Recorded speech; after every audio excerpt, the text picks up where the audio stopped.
नमस्कार दोस्तों, आपका स्वागत है डीबीएमएस के इस नए वीडियो में। इसमें हम वीक 2 के 2.3 पार्ट को कवर करेंगे। इसमें उसकी समरी भी होगी लेक्चर की और हम इसमें एक्टिविटी को भी कवर करेंगे। तो ये वीडियो आपके लिए इम्पोर्टेंट है फॉर द वीक 2.3 के लिए। ओके, तो चलिए शुरू करते हैं। इसमें हम क्या-क्या सीखने वाले हैं? कुछ हम हिस्ट्री ऑफ एसक्यूएल देखेंगे। एसक्यूएल का ये फर्स्ट पार्ट है। स्ट्रक्चर क्वेरी लैंग्वेज का ये फर्स्ट वीडियो है। इसमें हम थोड़ी सी इसकी हिस्ट्री देखेंगे। फिर हम डाटा डेफिनेशन लैंग्वेज के बारे में सीखेंगे और डाटा मैनिपुलेशन लैंग्वेज तो होती हैं उनके बारे में सीखेंगे और बेसिक क्वेरी स्ट्रक्चर और उसके कुछ ऑपरेशंस भी उसमें जो होते हैं, फंक्शंस होते हैं, वो भी हम सीखेंगे। तो चलिए शुरू करते हैं। हिस्ट्री ऑफ इस क्वेरी लैंग्वेज क्या है? हिस्ट्री ऑफ क्वेरी लैंग्वेज में जो सर ने हिस्ट्री थोड़ी कवर की है, क्योंकि हिस्ट्री जानना ज़रूरी है। शुरुआत कैसे हुई? जो पहले इसको सबसे पहले आईबीएम ने इसको डेवलप किया था और इनिशियली इसका नाम था structured English query language, sequel. इसको सीक्वल बोलते थे। अभी भी इसको सीक्वल बोल देते हैं। और आपने इसको देखा होगा, जो अगर आप कवर किए हैं थोड़ा आगे तक, तो कि इसमें सिंपल इंग्लिश का यूज होता है, इसलिए इसको स्ट्रक्चर्ड इंग्लिश क्वेरी लैंग्वेज कहते हैं। अब इसका नाम जो है पहले SEQUEL सीक्वल था, अब इसका SQL हो गया है और सीक्वल ही पढ़ते हैं, इसको प्रोनाउंस करते हैं। यहाँ पर इसके कुछ चार्ट हैं, इसके डेवलपमेंट फेज के बारे में बताया गया है। Year wise sorry year wise नहीं, इसका वर्जन है SQL 86, SQL 89, 92, 99, 2003। ईयर से रिलेटेड ही लग रहा है ये। तो ये आप चार्ट को रिफर कर लेना जस्ट फॉर हिस्ट्री पर्पज। कुछ पॉइंट्स पढ़ लेते हैं हिस्ट्री के। There are not any alternatives to SQL for speaking to relational database, that is SQL as a protocol, but there are many alternatives to writing SQL in the applications. These alternatives have been implemented in the form of frontends for working with relational database. तो ये बताया कि इसमें SQL का कोई alternative नहीं था, but उसको कैसे लिखना है जिस एप्लीकेशन में, उसका अल्टरनेटिव था from the user end. Some examples of front end include जैसे SchemeQL and CLSQL, which are probably the most flexible owing to their Lisp heritage, but they also look like a lot more like SQL than other frontends. LinkQ, Scala QL, Scala Query, ये सब हैं जिसमें SQL की queries को लिखते थे।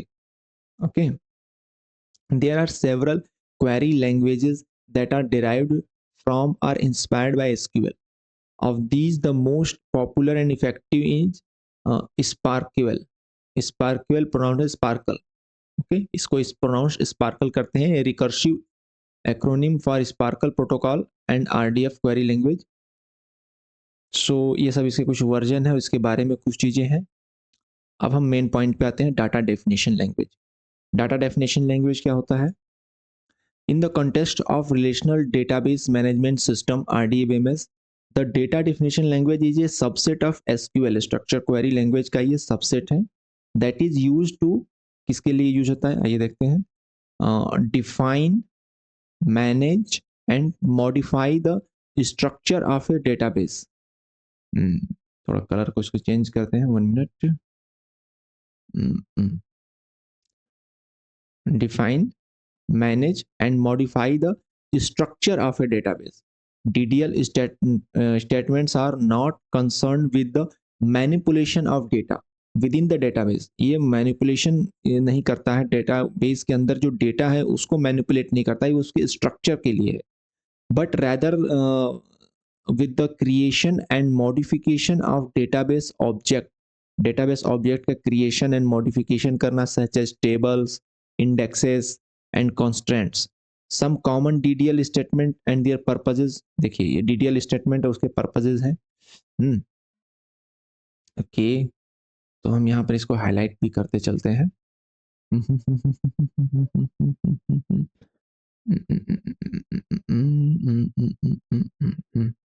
चलो, पहला है डाटा डेफिनेशन लैंग्वेज, पहला है क्रिएट। कलर ये सही नहीं है, 1 minute.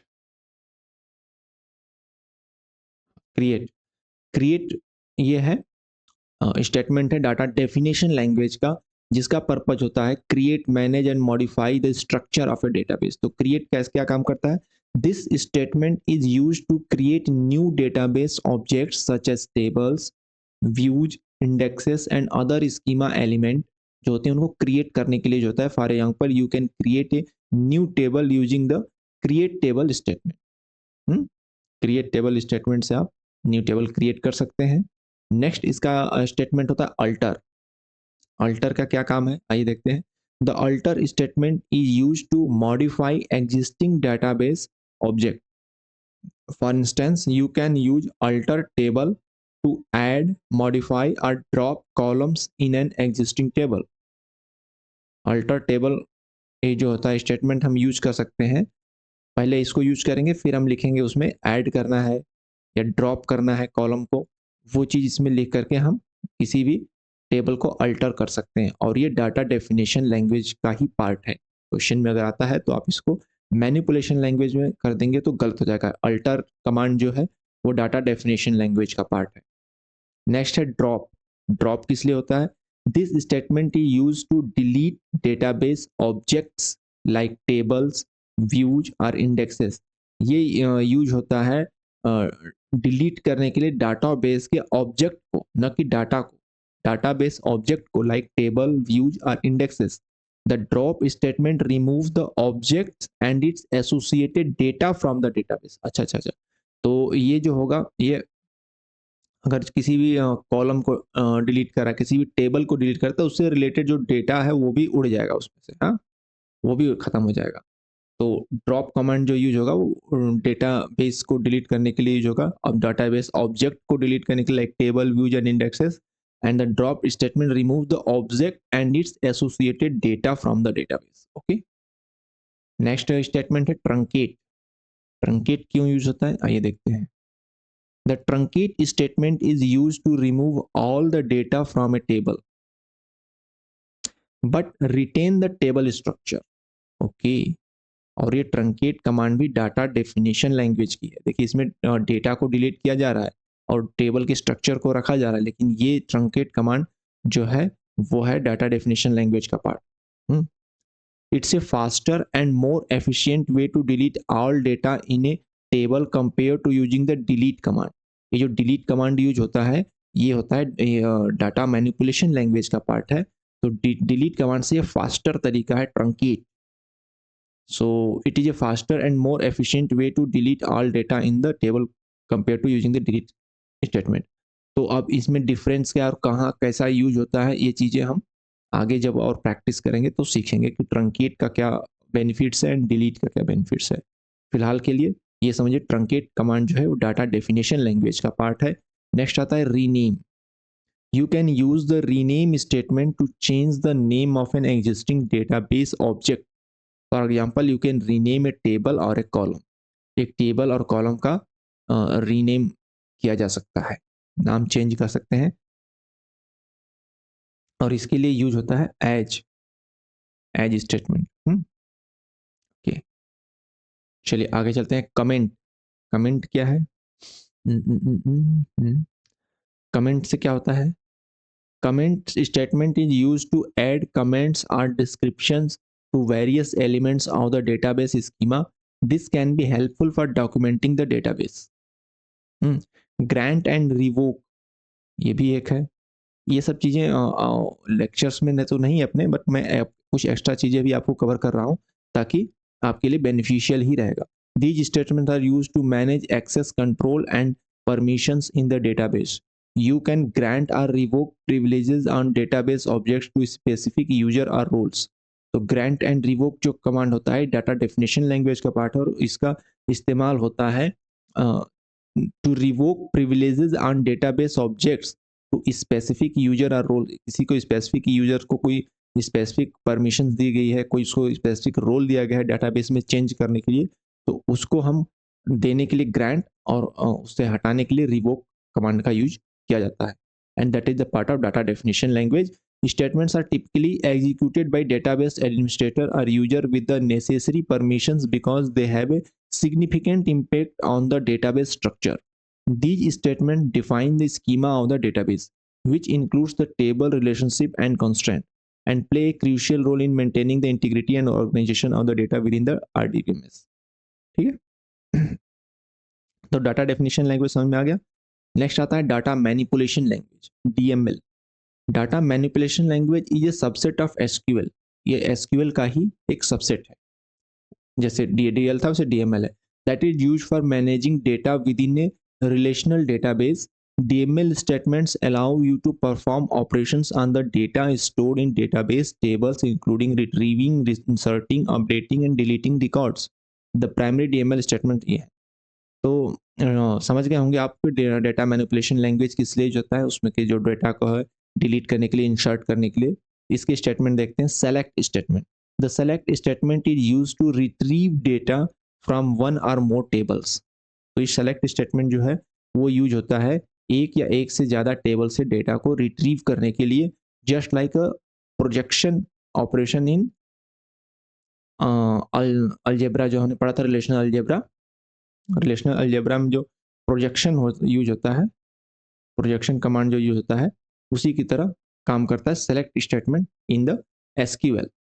Okay, it allows you to specify the columns you want to retrieve and define conditions for which row should be returned. Okay, select इसके लिए होता है insert statement. The insert statement is, as mentioned earlier, is a part of DML and is used to insert new records into a table. You can insert one or multiple rows at once, specifying the column values for each row. तो insert command जो होता है वो data को insert करने के लिए होता है. Update statement. The update statement is used to modify existing records in a table. It allows you to change the values of specific column in one और more rows that meet a specific condition, specified condition.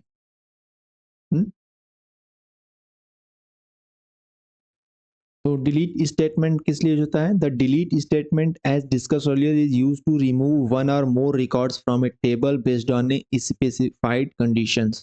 तो कुछ conditions पर हम define करके अगर हम delete command देंगे तो वो उस डेटा को डिलीट करेगा टेबल से. तो ये सब डाटा मैनिपुलेशन लैंग्वेज के पार्ट हैं. तो data manipulation language statements are essential for interacting with and managing the data stores in an RDBMS. These statements enable you to retrieve, insert, update, and delete records, allowing you to maintain and manipulate the data within your database tables. तो आप समझ गए manipulation language का काम data manipulation से है, definition language का काम स्कीमा से है. ओके, फिर आता है टॉपिक है बेसिक क्वेरी स्ट्रक्चर. क्या होता है SQL में? In SQL, a basic query structure consists of one or more SQL statements that allow you to interact with a database. एक या एक से ज़्यादा स्टेटमेंट होते हैं जो आपको डेटाबेस से इंटरेक्ट करने में मदद करते हैं.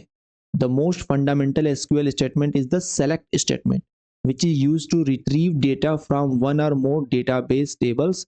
Here is the basic structure. क्या है देखिए, इसको ऐसे लिखते हैं select, फिर कॉलम का नाम देंगे, क्योंकि जो सेलेक्ट कमांड है वो कॉलम पे मैंने बताया था, वो रिलेशनल अलजेब्रा में जैसे प्रोजेक्ट काम करता है, प्रोजेक्शन काम करता है, वैसे ही सेलेक्ट कमांड काम करता है, तो कॉलम पे काम करता है. तो हम कॉलम का नाम देंगे कॉलम 1 एंड कॉलम 2. फिर उसके बाद आता है फ्रॉम, उसमें हम टेबल का नाम देंगे, हम रिलेशंस का नाम देंगे जिस रिलेशन से हमें वो डेटा चाहिए. फिर वेयर लिख के कुछ कंडीशंस हम लगाएंगे. इन सेलेक्ट, फ्रॉम और वेयर का कैसे यूज होता है आइए इसको भी देखते हैं. Let's say break down the components of this basic query structure. Select clause.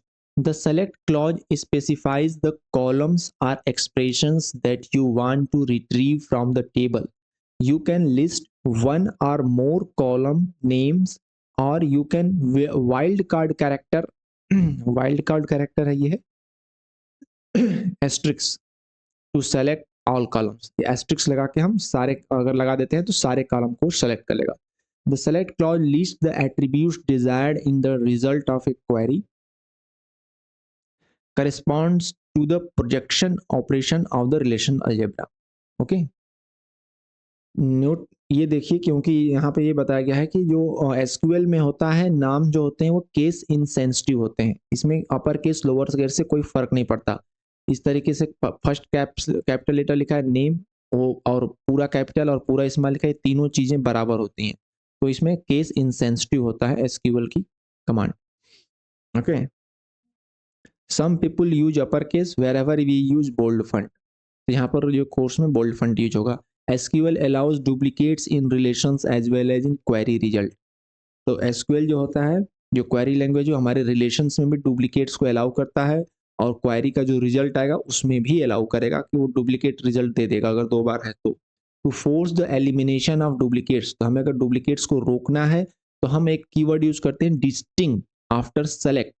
कैसे यूज होता है देखिए, अगर क्वेरी है कि find the department names of all instructor and remove duplicates, तो इसको हम लिख सकते हैं सेलेक्ट डिस्टिंग डेप्थ नेम। यहाँ पर डेप्थ नेम जो है वो कॉलम का नाम है इंस्ट्रक्टर टेबल में। देखिए फ्रॉम इंस्ट्रक्टर, ये फ्रॉम इंस्ट्रक्टर का मतलब इंस्ट्रक्टर टेबल से। सिंपल इंग्लिश है।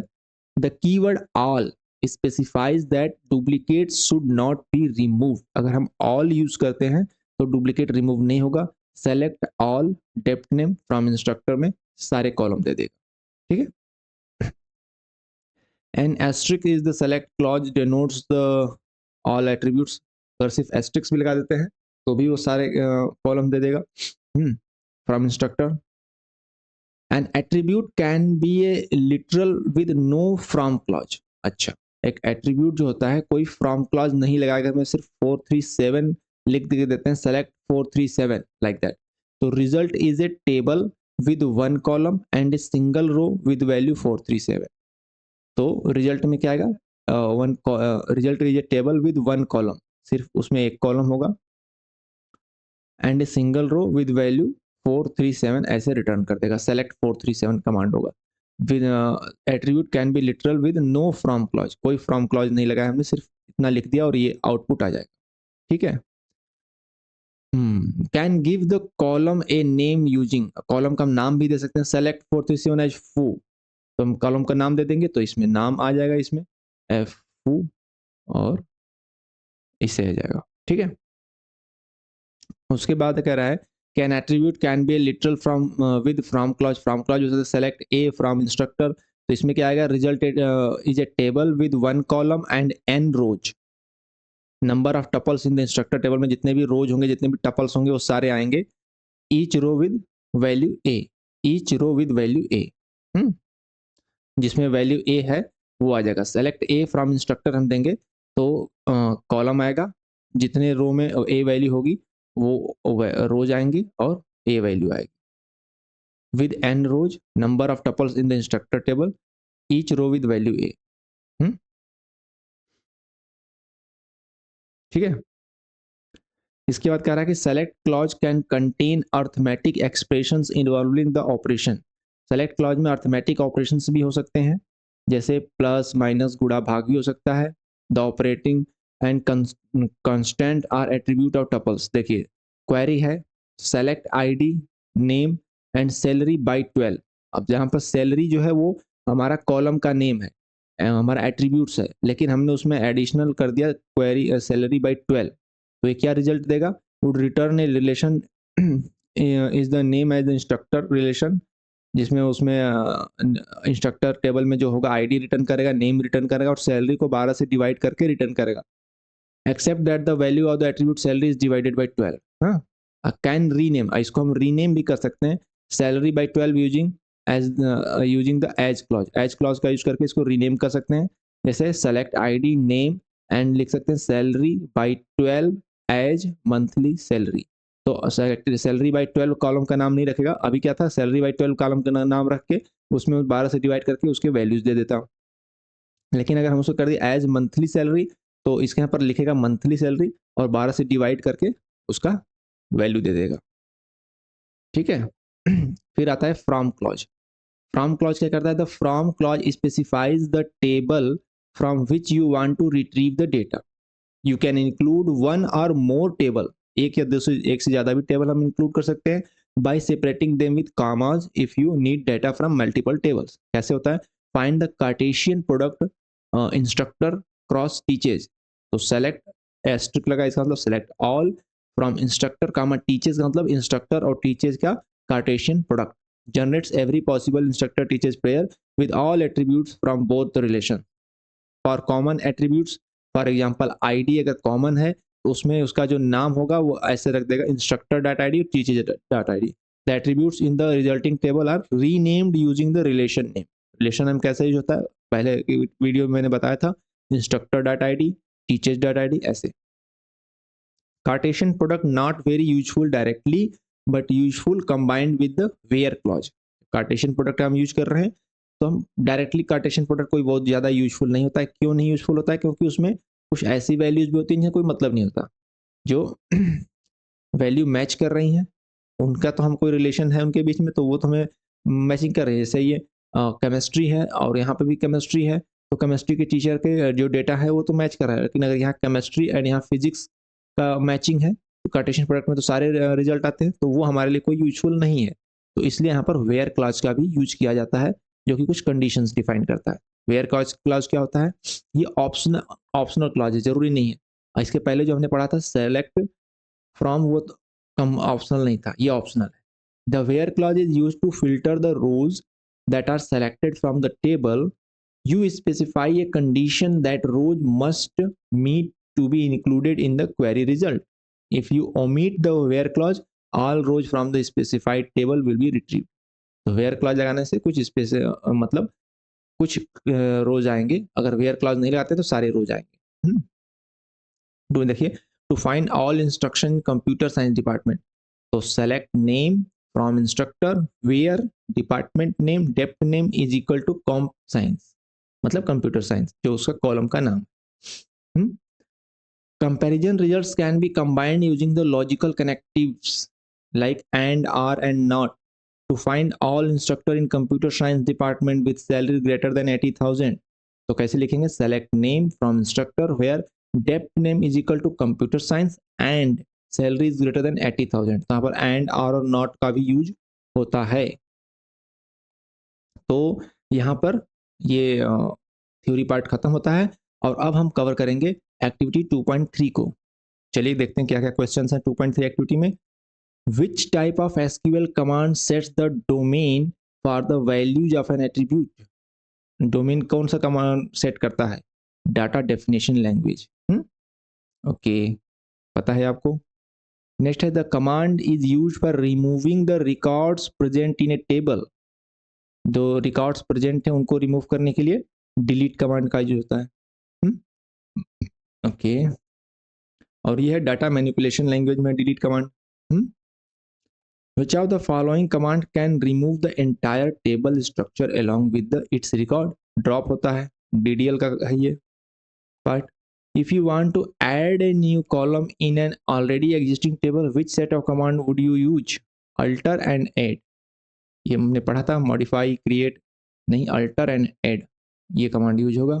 In SQL, the select command performs which equivalent relational algebra operation? Projection मैंने बताया था.